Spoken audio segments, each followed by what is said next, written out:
पूर्णमदः पूर्णमिदं पूर्णात् पूर्णमुदच्यते पूर्णस्य पूर्णमादाय पूर्णमेवावशिष्यते। ॐ शान्ति शान्ति शान्तिः।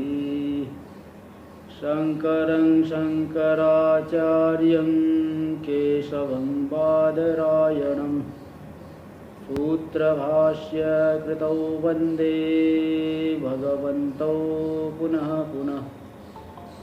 ईश्वरो गुरुरात्मेति मूर्तिभेदविभागिने व्योमवद्व्याप्तदेहाय दक्षिणामूर्तये नमः। ॐ शान्ति शान्ति शान्तिः। श्री विद्यारण्य मुनि जी के द्वारा विरचित वेदांत के प्रकरण ग्रंथ पंचदशी के षष्ठ प्रकरण पर विचार चल रहा है। इसमें हम लोग ये देख रहे हैं,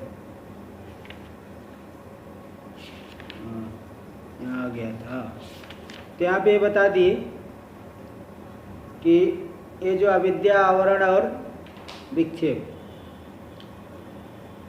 इनकी निवृत्ति कैसे होगी? विद्या के द्वारा ही।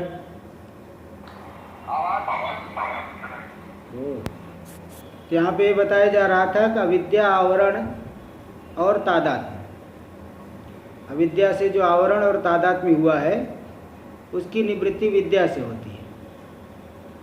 किंतु विक्षेप के जो स्वरूप है, शरीर इंद्रिय आदि का जो भान होगा ज्ञानी को, उसके स्वरूप की निवृत्ति के लिए तो प्रारब्ध क्षय की प्रतीक्षा होगी। जब तक प्रारब्ध क्षीण नहीं हो जाता तब तक ये रहेगा। फिर बोले कि ऐसा कैसे हो सकता है, उपादान कारण नष्ट हो गया तो भी कार्य कैसे रहेगा?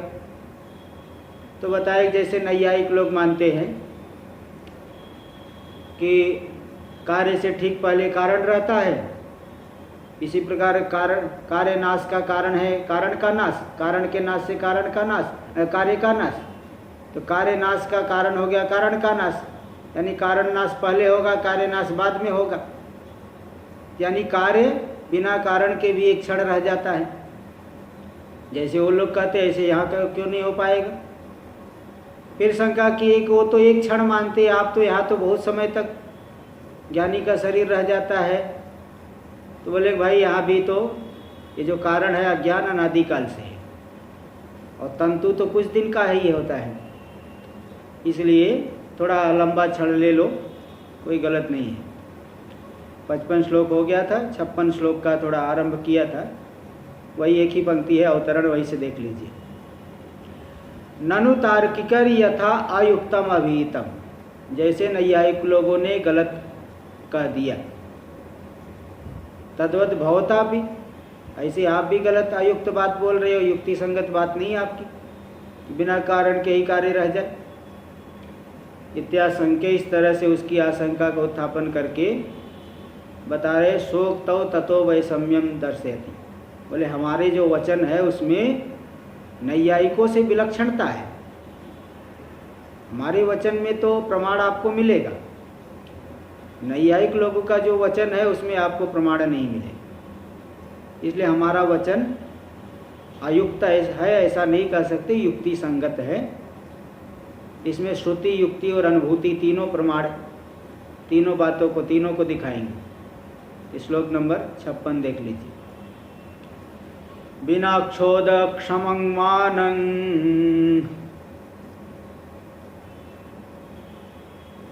तैर्वृथा परिकल्प्यते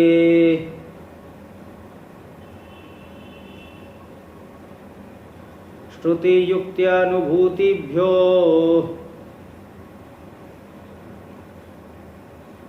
वदतां किं नु दुष्शकम्।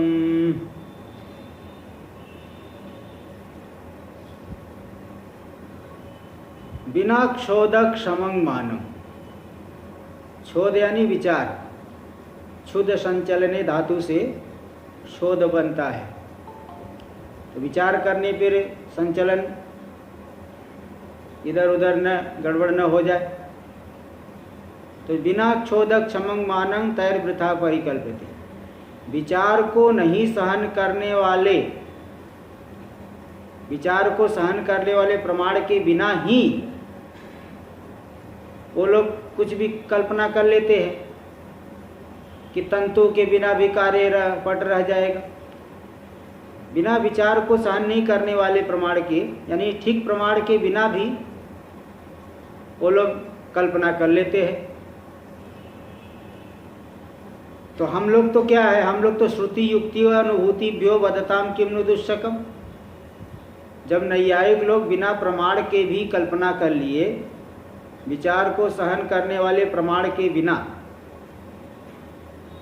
यानी ज़्यादा गहराई से विचार करो तो सब बातें उनकी गलत मालूम पड़ेगी, है ना। और उनके सिद्धांत में यही है, जैसे बालू का कुआं हो, जितना ही मजबूत करना चाहो उतना ही धंसते चले जाएगा नीचे। ऐसे यहाँ जितना विचार करो उतना ही उनका गड़बड़ी होगी। इसलिए नैयायिकों के ग्रंथ पढ़ेंगे आप, परस्पर एक दूसरे को काटेंगे। प्राचीन जो है नवीन को काटेगा, नवीन जो है अन्य को काटेगा, अन्य कोई उसमें गुरु जो है शिष्य गुरु के मत को काटेगा। ऐसे मतलब आपस में परस्पर बहुत ही ज़्यादा खंडन करते हैं, आपस में भी अलग अलग, मतलब युक्ति से बहुत ज़्यादा, बिना श्रुति वाला, जैसे न्याय सिद्धांत मुक्तावली इत्यादि ग्रंथ भी पढ़ेंगे तो बहुत ये सब बातें आती हैं। अलग अलग लोग अलग अलग कुछ भी कल्पना करेंगे। हाँ, बोलेंगे कि वो आत्मा का भी प्रत्यक्ष होता है। आत्मा मन संयोग से आत्मा का भी प्रत्यक्ष होता है, ऐसा मानते हैं। और वो जो है कहेंगे कि वो आत्मा मन संयोग नहीं रहेगा तो सुसुप्ति हो जाती। बोले आत्मा मन संयोग क्यों नहीं, आत्मा व्यापक है, मन जो है वो हमेशा जुड़ा रहेगा। फिर वो लोग कहते फिर ऐसा जो है इधर चले गया, उधर में इन नाड़ी में चले गया, वो नाड़ी में चले, बोले वहाँ भी तो आत्मा है, आत्मा तो सब जगह है। तो मतलब ये जो है बहुत बिना श्रुति के आधार पे ही ऐसे कल्पना बहुत ज़्यादा करते हैं। जितना भी उनका मत है, कर्ता आत्मा को कर्ता मानते हैं, और जगत जो है आरंभवाद मानते हैं, मतलब नए कार्य की उत्पत्ति, आरंभवाद। तो इस तरह से कई गलत चीज़ें मानते हैं। तो बिना विचार को सहन नहीं कर पाने वाले प्रमाण, विचार को सहन करने वाले प्रमाण के बिना ही, यानी बिना प्रमाण के ही जब उन नैयायिकों ने कल्पना कर ली, बहुत सी कल्पना किए हैं, तो हम लोग तो श्रुति युक्ति अनुभूति भ्यो वदताम किम नु दुष्कम। हम वेदांती लोग तो श्रुति युक्ति और अनुभूति के आधार पे बोलते हैं। ऐसे बोलने वाले को क्या कठिन है सिद्ध करना। श्रुति के आधार पे हम सिद्ध कर रहे हैं तो कोई कठिनाई क्या है कि अविद्या का नाश होने पर भी विक्षेप कुछ समय तक रह जाएगा। इसमें तो श्रुति स्वयं कह रही है, श्रुति कह रही है वहाँ पे। तो बताएंगे छांदोग्य में तस्य तावदेव चिरम यावत न विमोक्षयात संपत्ति। इसी प्रकार जो ये ज्ञानी के पास जाने के लिए जो प्रतिपादन करने वाले तद विज्ञानार्थम से गुरुवेवमेवाभिगच्छेत सवित्पाणी श्रोत्रियम ब्रह्मनिष्ठम। तो भाई ज्ञान होने के बाद शरीर है तभी तो ज्ञानी गुरु के पास जाने का कथन कर रही है। और युक्ति भी है, चक्र भ्रमी आदि दृष्टांत, जैसे पंखा जो है चला दिए, लाइट चली गई तो भी ईसु छूटा हुआ, मुक्त ईसु छूटा हुआ बाण के समान, बाण को छोड़ दिए जब तक वेग है तब तक चलेगा। ऐसे ही जो है प्रारब्ध वेग जब तक है तब तक शरीर रहेगा। और अनुभूति यानी विद्वानों का अनुभव, विद्वानों का अनुभव भी इसमें प्रमाण है। इसलिए श्रुति युक्ति और अनुभूति के माध्यम से जो हम बोलने वाले हैं तो क्या आप नहीं सिद्ध कर सकते। श्रुति के आधार पे सिद्ध करना है तो सिद्ध ही हो जाएगा। और बिना प्रमाण के वो लोग कल्पना कर ले रहे हैं, हम लोग तो प्रमाण के आधार पे बात कर रहे हैं। इसमें गलत क्या है, टीका में देखिए वही दे रहे हैं। क्षोध क्षमम यानी विचार सहंग मानम बिना, क्षोध क्षमं क्षुद क्षोध क्षुद संचलने धातु से क्षोध बनेगा, यानी विचार को सहन नहीं कर पाना। विचार करेंगे तो उनका मत जो है गलत सिद्ध होगा। तो विचार को सहन करने वाले प्रमाण के बिना, यानी प्रमाणम अंतरेण, प्रमाण के बिना उन्होंने व्यर्थ ही कल्पना कर ली है। लेकिन हम लोग तो श्रुति युक्ति और अनुभूति के आधार पे बोल रहे हैं। क्या श्रुति है? तस्य तावदेव चिरं यावत न विमोक्षे अथ संपत्से। उस ज्ञानी की विदेह मुक्ति में उतना ही चिरम, चिरम यानी विलंब, उतना ही विलंब है। यावत न विमोक्षे, जब तक इस शरीर का पात नहीं हो जाता। अथ संपत्ति से, शरीर पात हो गया, प्रारब्ध कर्म समाप्त होकर के शरीर पात हो गया। अथ संपत्ति से, ब्रह्म के साथ एकीभूत हो गए, विदेह मुक्त हो गए, ये श्रुति है। तो ज्ञान होने के बाद भी शरीर आगे चलता है, ये श्रुति कह रही। और युक्ति क्या है? चक्र भ्रमादि दृष्टांतो युक्ति। चक्र को भ्रमण करके कुम्हार जो है चक्र को घुमा करके छोड़ दिया, घूमते रहता है। पंखा जो है देखो, लाइट चली गई तो भी चलते रहेगा। हाँ, उसका जो है स्विच ऑफ कर दोगे तो भी थोड़े समय तक पंखा घूमते रहेगा। और मुक्त ईसु, छूटा हुआ बाण, ये भी देखिए, वो भी दृष्टांत है। ये सब युक्ति हो गई। चक्र भ्रमादि दृष्टांतो युक्ति। और अनुभूति यानी विद्वानों का अनुभव। विद्वान शरीर में रह करके व्यवहार कर रहे हैं और जो है उनका यही अनुभव है, मैं शुद्ध बुद्ध मुक्त स्वरूप हूँ, तो भी शरीर उनका दिख रहा है। तो एतेभ्य प्रमाणेभ्य किम वक्तुम अशक्यम। जब हम इन प्रमाणों से बात कर रहे हैं तो क्यों नहीं सिद्ध कर पाएंगे? प्रमाण से तो वस्तु की सिद्धि होती है, प्रमाण से क्या सिद्ध नहीं हो पाएगा? प्रामाणिक वस्तु तो सिद्धि हो जाएगा ना, प्रमाण से सिद्ध जो हो रही है वो तो कहीं से उसको बोल सकते हैं आप। तो प्रकृतम अनुसरति, प्रकृति विषय का अनुसरण करते, ज़्यादा इधर उधर शास्त्रार्थ करने की क्या? हाँ जी बोलिए। इसमें एक और चीज ऐड कर सकते हैं क्या? जो पहले भी बता चुके हो कि जो विद्वान का अगर शरीर नष्ट हो जाए ज्ञान के बाद, हाँ, तो फिर वो प्रवचन और अपना ज्ञान शिष्यों में बांटेगा कैसे? हाँ वही तो, वही वो श्रुति में ही ले लिया जाएगा, वो श्रुति प्रमाण में ही ले लिया जाएगा ना उसको। तो ठीक है। प्रकृतम अनुसरति। अब प्रकृति विषय जो चल रहा है कि भ्रांति से चिदाभास और कूटस्थ की एकता भ्रांति से सिद्ध है। इस बात को जो है जिस विचार चल रहा था उसी प्रकृति विषय का अनुसरण करते हैं। जिसका प्रकरण चल रहा था ऐसे प्रकृति विषय, विचार का विषय जो है उसी का अनुसरण कर रहे हैं। अगला श्लोक देखिए। आस्तां दुस्तार्किकैः साकं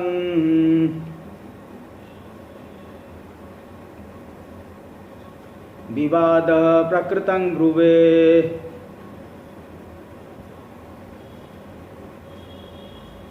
स्वाहमो सिद्धमेकत्वं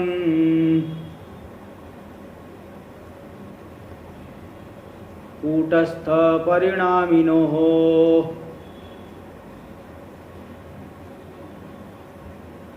आस्ता दुस्तार्किकै साकं विवाद आस्ताम।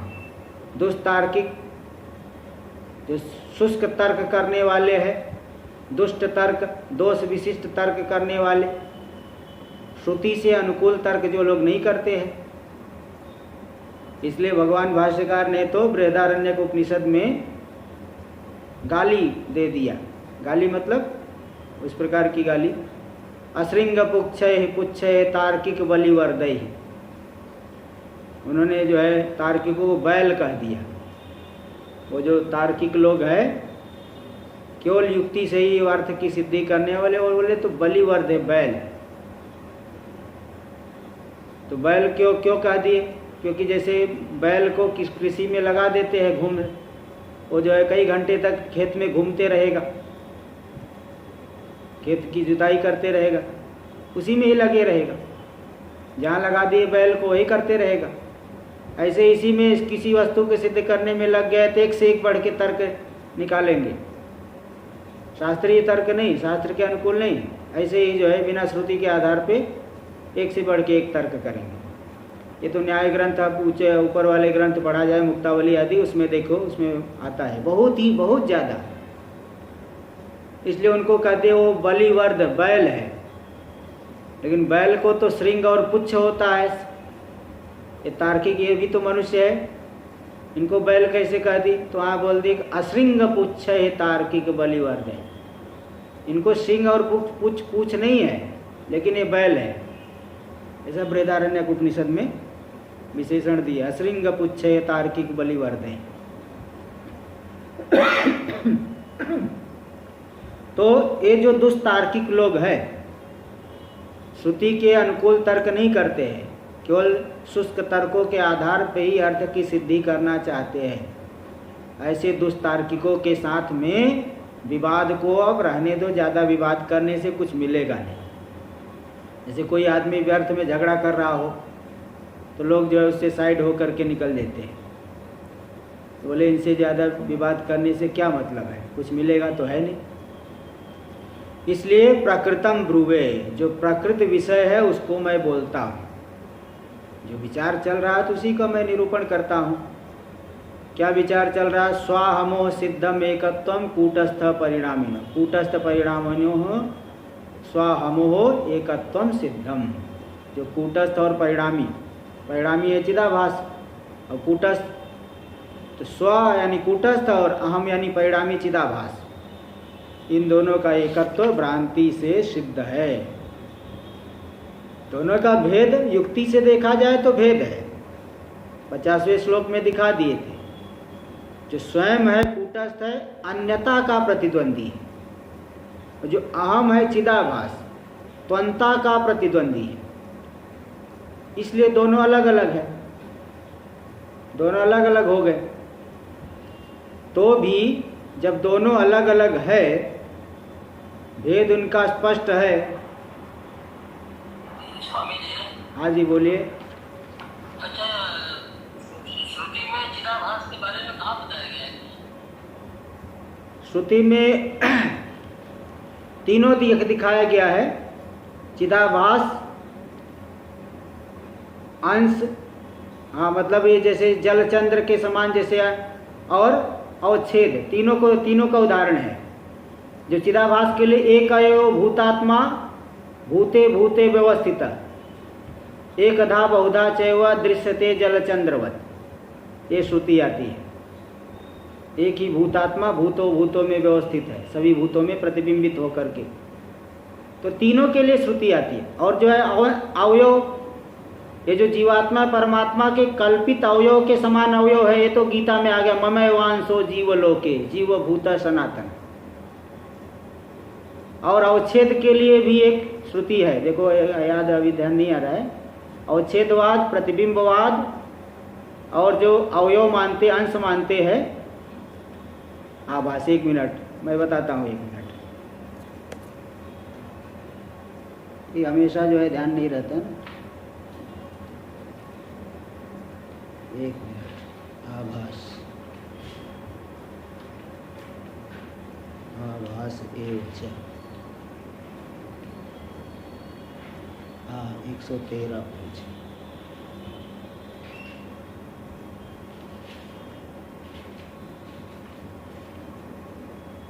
द्वितीय अध्याय के तृतीय पाद में आता है।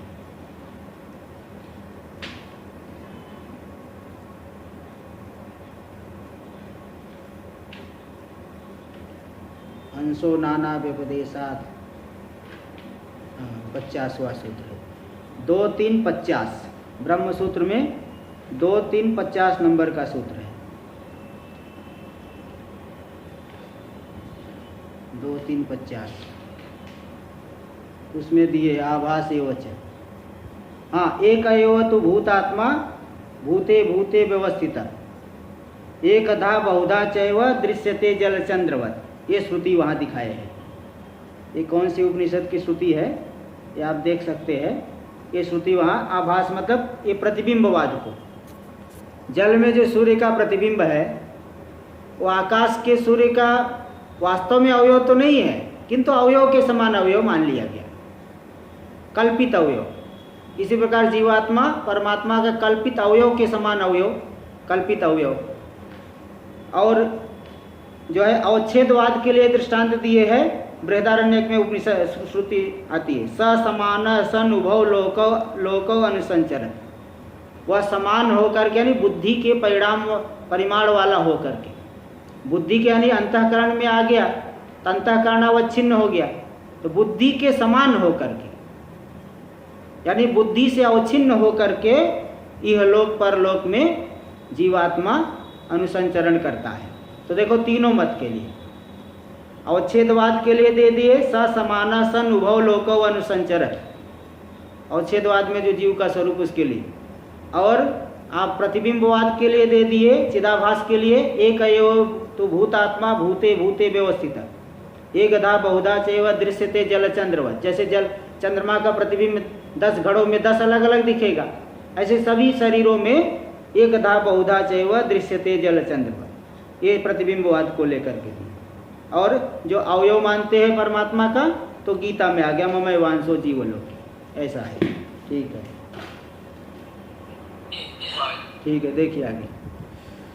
तो यहाँ देखिए, तो यहाँ जो विचार चल रहा था स्व और अहम, स्व यानी कूटस्थ और अहम यानी परिणामी जीव, इन दोनों का भ्रांति से एकत्व सिद्ध है। टीका में देख लीजिए, आस्था मित्ति स्वयं अहम शब्दार्थयो कूटस्थ परिणामिनोर एकत्वम भ्रांत्या सिद्धम। स्वयं और अहम शब्द का जो अर्थ है, स्वयं शब्द का अर्थ हो गया कूटस्थ, अहम शब्द का अर्थ हो गया चिदाभास, 1 नंबर टिप्पणी में भी दे दिए। इन दोनों का एकत्व कैसे सिद्ध है? भ्रांति से सिद्ध है, भ्रांति से एकत्व सिद्ध है। ननु कूटस्थ जीवयोर एकत्वम भ्रांति सिद्धम चेत्। हाँ जी बोलिए। ये जो भी आपने बृहदारण्यकोपनिषद के शांकर भाष्य का उदाहरण दिया, शांकर भाष्य, भाष्यकार, अच्छा तार्किक वाला, तार्किक वाला, हाँ, तो तार्किक वालों को बैल की संज्ञा दी भगवान भाष्यकार। हाँ, तो मेरा क्वेश्चन यही है आपसे, मैं अभी पूर्व पक्ष के हिसाब से पूछता हूँ कि अगर भाष्यकार को लगता था कि जो वेदांत पढ़ते हैं उनको न्याय पढ़ना चाहिए, हाँ, तो उनके लिए कोई ग्रंथ कुछ तो लिखते ना। भाष्यकार भगवान ने कोई न्याय के हिसाब से कोई ग्रंथ लिखा नहीं, तो क्यों पढ़े हम न्याय का? ऐसा मेरा आपसे पूर्व पक्ष के हिसाब से सवाल है। न्याय इसलिए मतलब थोड़ा पढ़ना, मतलब कि शब्दावली तो मालूम पड़नी चाहिए ना, शब्दावली तो मतलब क्या, भाषा तो मालूम पड़ना चाहिए ना थोड़ा।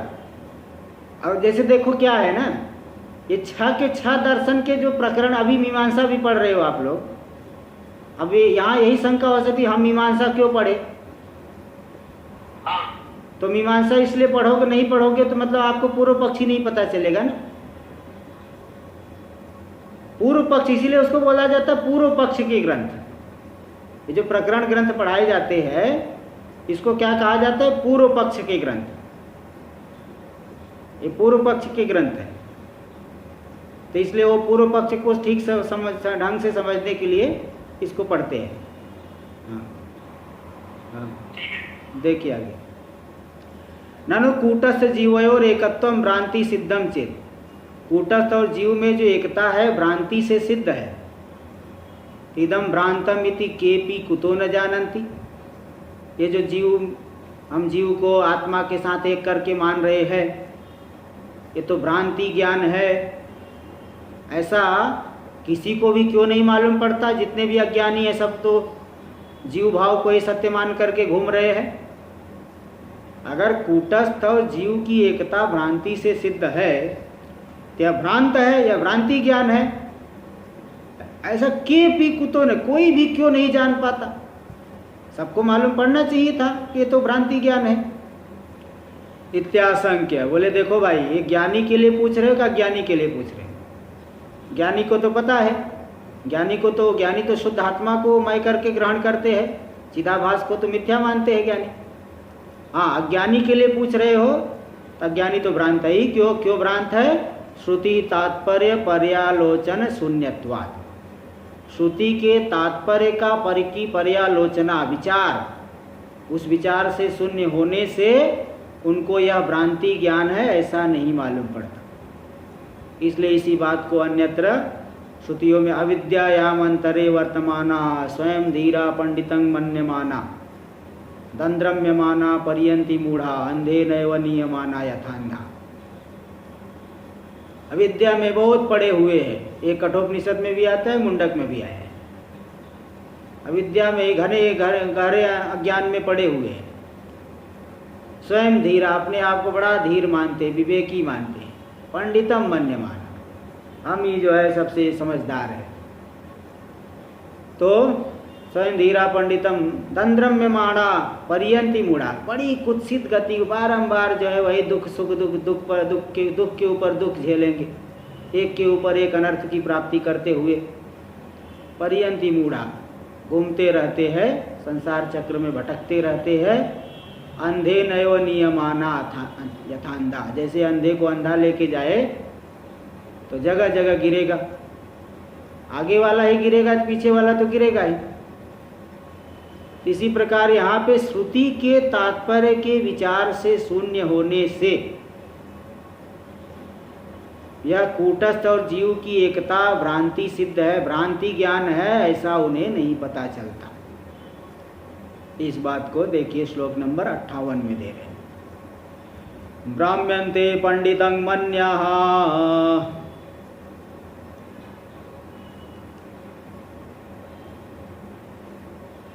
सर्वे लौकिक तैर्थिकाः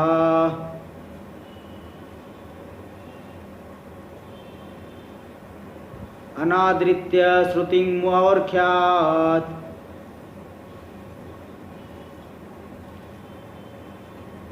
केवलां युक्तिमाश्रिताः।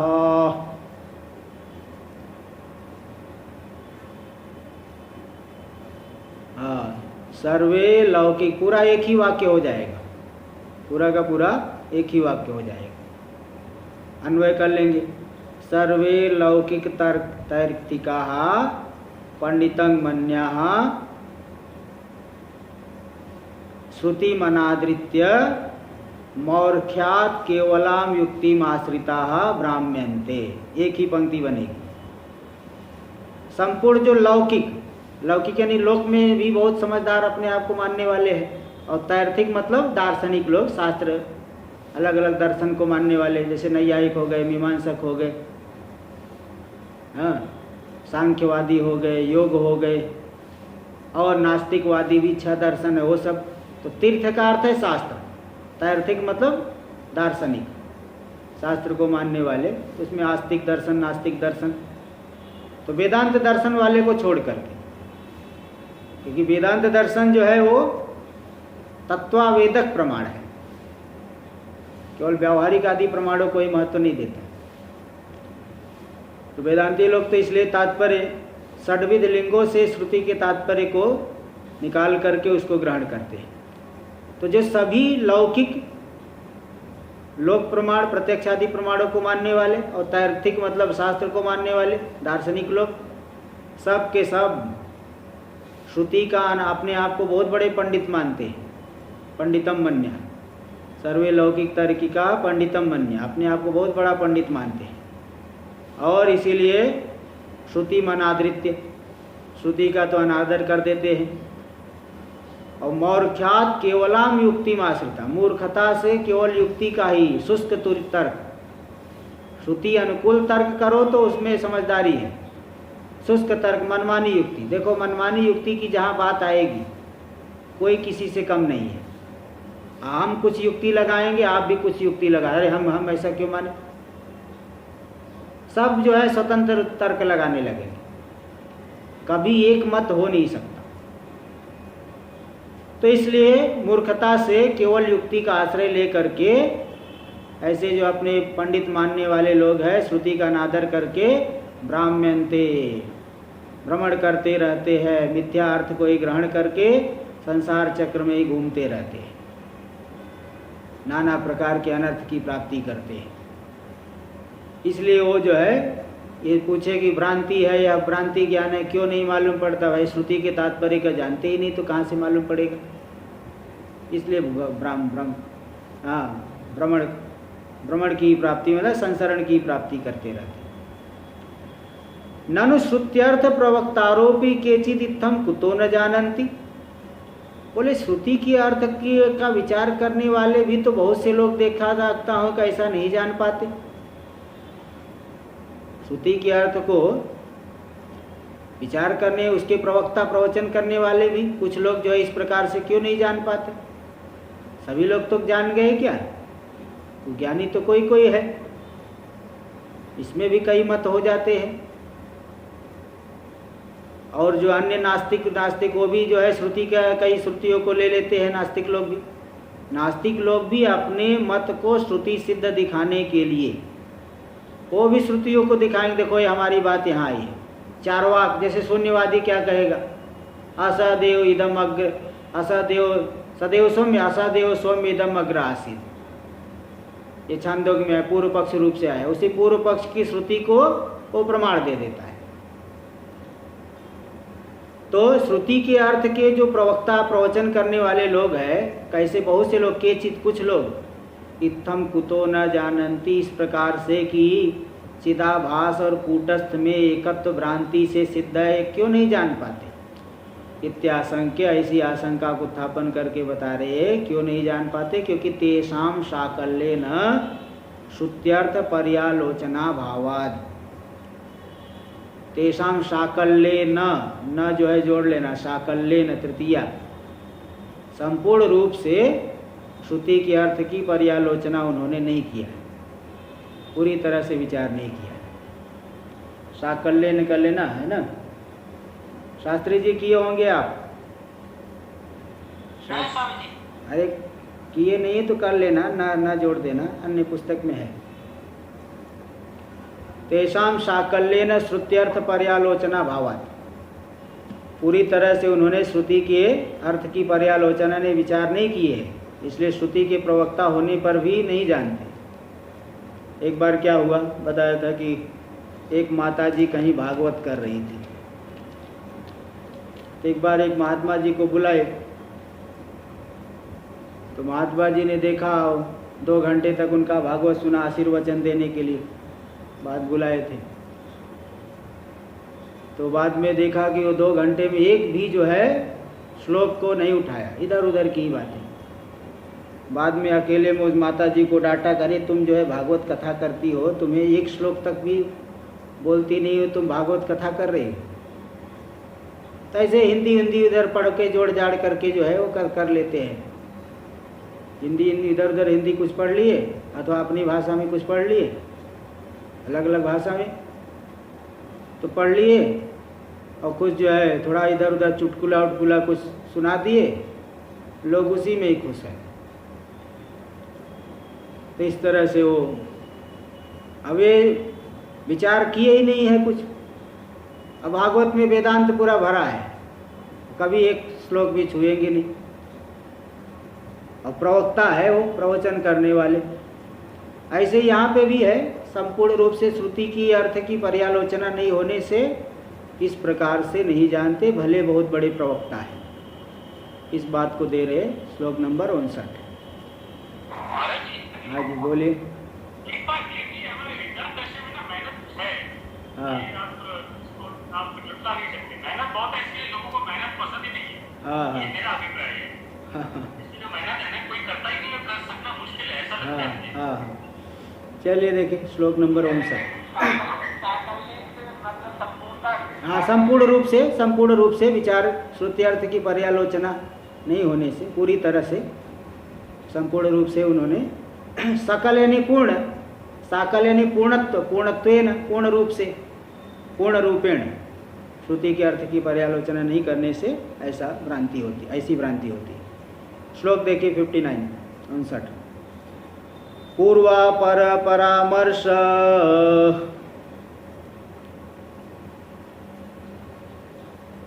विकलास्तत्र केचन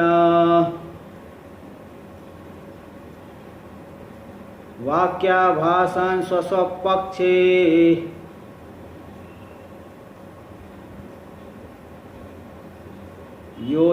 योजयन्त्यप्यलज्जया।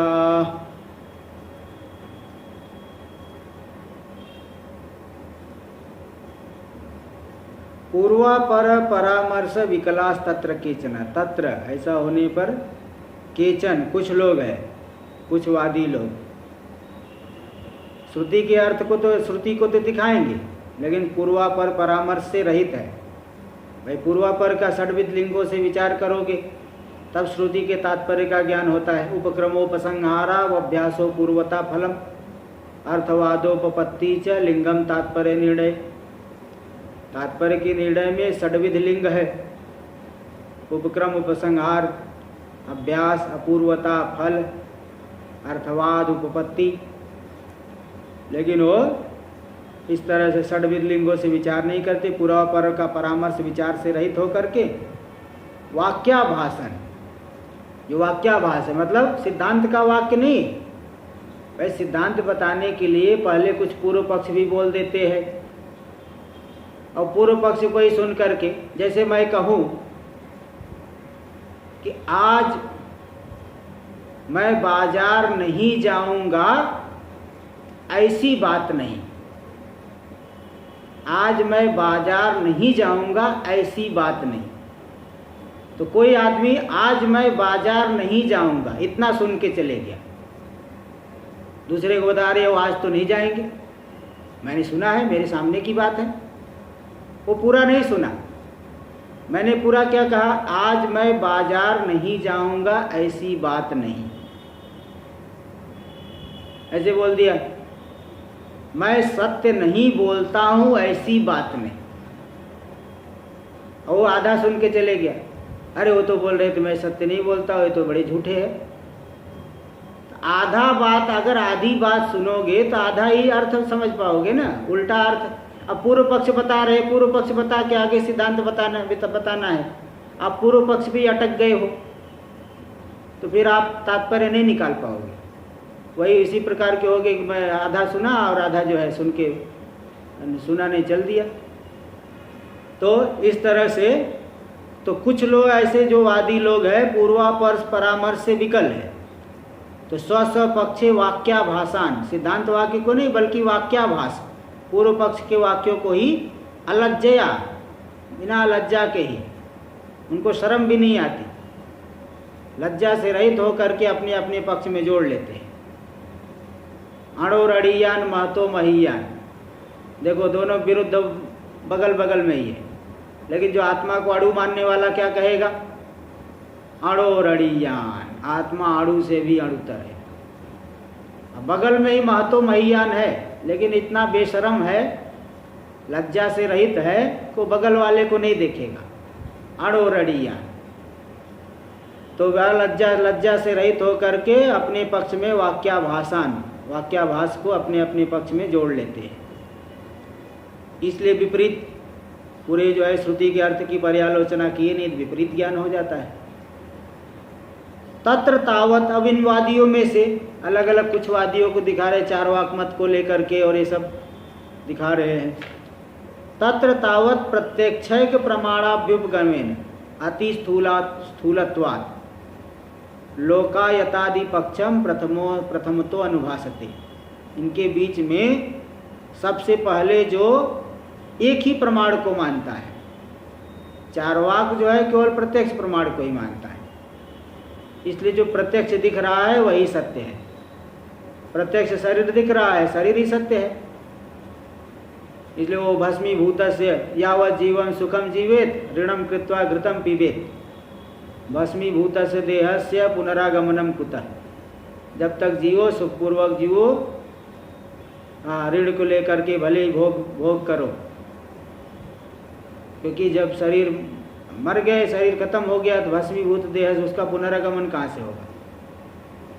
इसलिए वो एक ही प्रमाण मानता है, केवल प्रत्यक्ष प्रमाण, और देहात्मवादी।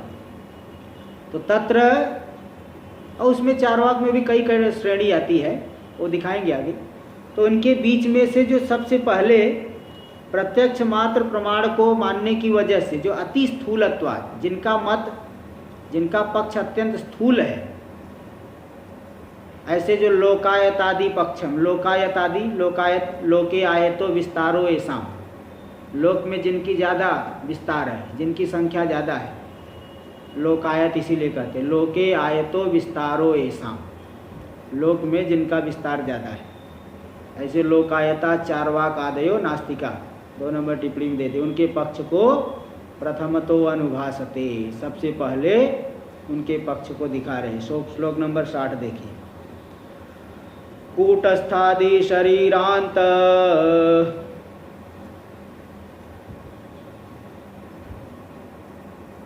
संघातस्यात्मतां जगुः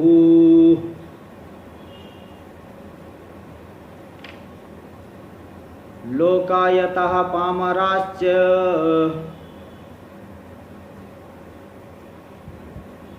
प्रत्यक्षाभासमाश्रिताः।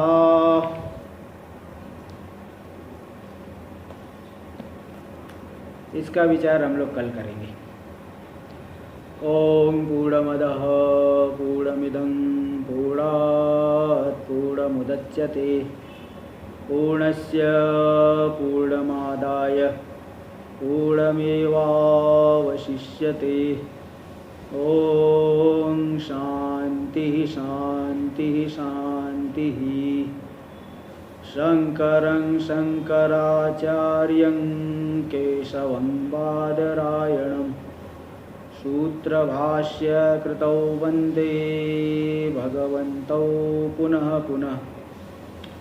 ईश्वरो गुरुरात्मेति मूर्तिभेदविभागिने व्योमवद्व्याप्तदेहाय दक्षिणामूर्तये नमः।